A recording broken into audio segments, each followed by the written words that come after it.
Hi, I'm Stefan Hess with VP of Business Development with Invitech.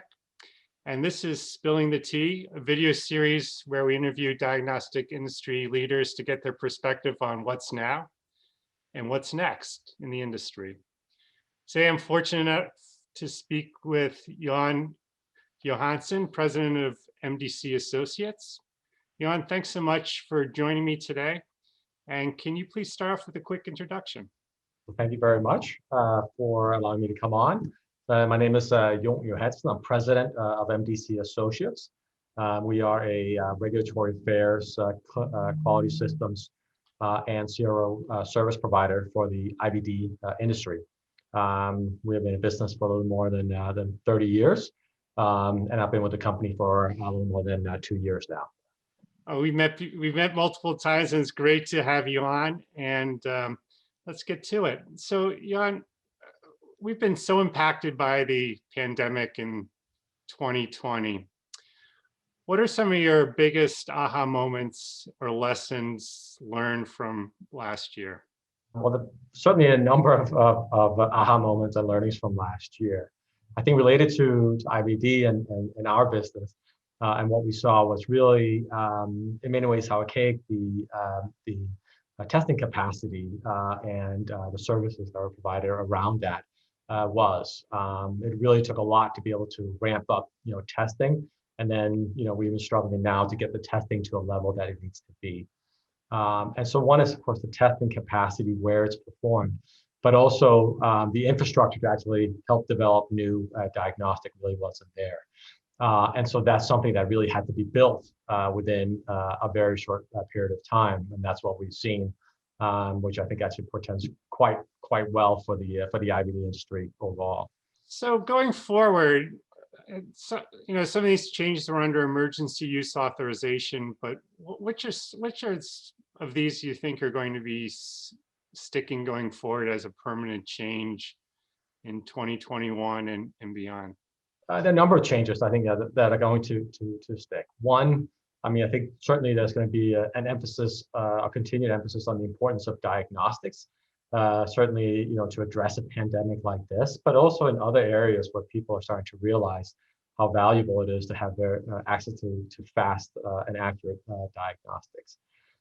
We've certainly seen some things at the FDA and other agencies that are approving diagnostics or authorizing diagnostics. And our hope is that what they're taking away from this is also maybe some new ways to be able to assess diagnostics or evaluate diagnostics, so that they can actually get authorized much faster than what they have in the past. And maybe there's some new ways that they can actually review these once they're submitted for authorization. With that, how do you see shifts in product development then going forward? So the authorization will be faster, but do you see shifts in how products are being developed? Yeah, absolutely. We're starting to see shifts. I think one is, traditionally with diagnostics, it could be a pretty long process to go through. And very often, it's sort of, one process, after the other. Very sequential. And I think more and more people are realizing that things have to be done and run in parallel. And so there are a number of things that actually could be developed and assessed in parallel to actually make the whole process move faster. And that means that we should be able to get diagnostics to market faster. And I also think because of the shorter time period, we actually might generate more interest from folks outside of diagnostics who now see that there's a way to actually get diagnostics onto the market sooner, maybe at a lower investment cost than what they had originally thought it would be. And so that, again, I think is going to be something that's going to stick with us for some time to come. One of the things on the validation side that we've seen the government step up on is, providing samples and test sites through the CDC. Do you see that happening going forward in key strategic areas? Or do you think this is just a one-off due to COVID? I certainly think that we've seen some partnerships between the government, NIH, CDC and the like, with some private labs, also government labs and private labs, So I certainly think that there are going to be labs that are going to be set up to help validate new tests, right? And then depending on the type, maybe some that are more important for national emergencies are going to stick within government labs. But then the private lab's going to have the capacity and the know-how to help validate tests that might not fall under an emergency use authorization. And so I think those will be there. And as long as there are new diagnostics coming through, then there'll be enough studies and opportunities for those laboratories to help validate new tests. I certainly think that that will be set up. And then it'll be interesting to see, just in terms of once we have a chance to reflect on the pandemic. Hopefully, it's over within in 2021. People will say, okay, what is the long-term strategy around diagnostics? How do we ensure that we keep supporting development of diagnostics? What needs to be invested in terms of the government, such as providing laboratory services versus how do we encourage private laboratories or hospital-based laboratories to help out the diagnostic industry. So we'll see what comes out of that in the next year and next couple of years.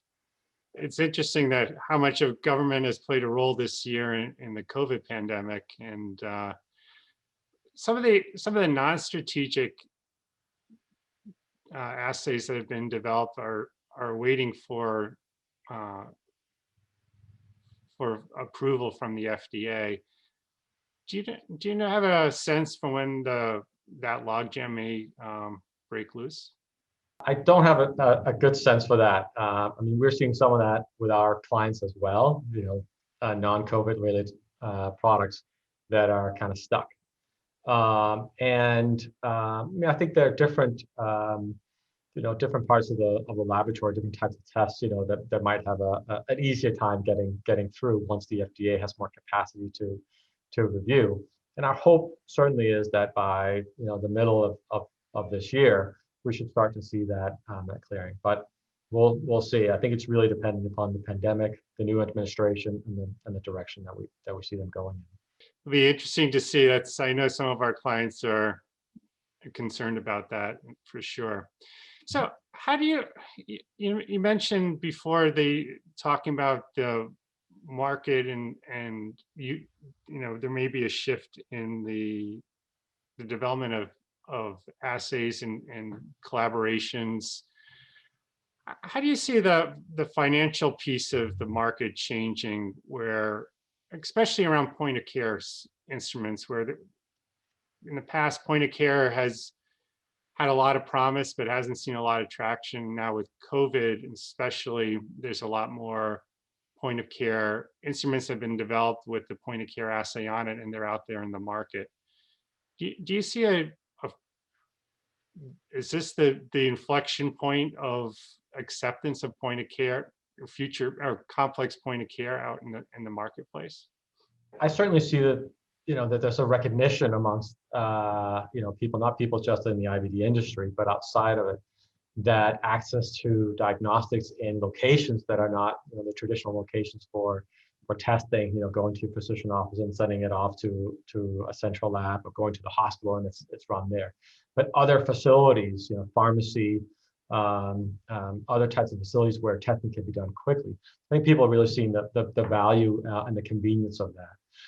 And so I certainly think that the demand is going to be there. A key aspect is going to be on reimbursement, and can those tests be reimbursed at a high enough rate. That's the thing's going to drive implementation. But certainly, I think people are starting to realize the importance of bringing diagnostics and those results much closer to individuals and patients. So I think that's going to naturally drive more platforms coming out there. And then I think the evidence is going to build up to show us the value of doing that. Then it's going to start to achieve greater reimbursement. Insurance companies going to start recognizing the value of that. And then I think it's just going to self-perpetuate that is going to happen. I mean, the other thing I think we've seen that's been very helpful for the diagnostic industry, and specifically for point of care, is that there has been a lot of investment from government, private industry as well, in new platforms that are coming out. And if we sort of look back at this moment and look back to an earlier time where there was a moment like this, sort of a national emergency, that led to development of diagnostic, we can sort of look back to the gene expert from Cepheid. That was developed when there was a scare around anthrax. The government supported, investment to get a very easy to use, essentially a point of care platform developed. And then from there, the company was just able to develop new assays, not necessarily related to a national emergency, but actually was demonstrated to be very valuable in terms of patient management. And so now we've amplified that in this pandemic. And so it could be, a lot of companies that might, not, still struggle, might not actually get a product onto the market, but certainly there are a lot more platforms that are coming. And so the options are going to be, much greater. And I think that, people are going to sort of will their way to get these platforms into clinical settings where they'll actually have a meaningful benefit for patient care. Democratizing diagnostics, right? Very much so, yeah. Well, thank you, Jan. If people want to get in touch with you or learn more about MDC, where can they find you? Online is always a great way. Go to mdcassoc.com, a website, and then from there should be able to get our contact information. Great. And then finally, for 2021, what one word or phrase would you use to describe your outlook? Optimistic, for sure. Excellent. Well, that is the T. Jan, thanks so much for joining us today. And it's been a pleasure speaking with you. And it's great to hearing on how MDC views this new world. Well, thanks for having me on.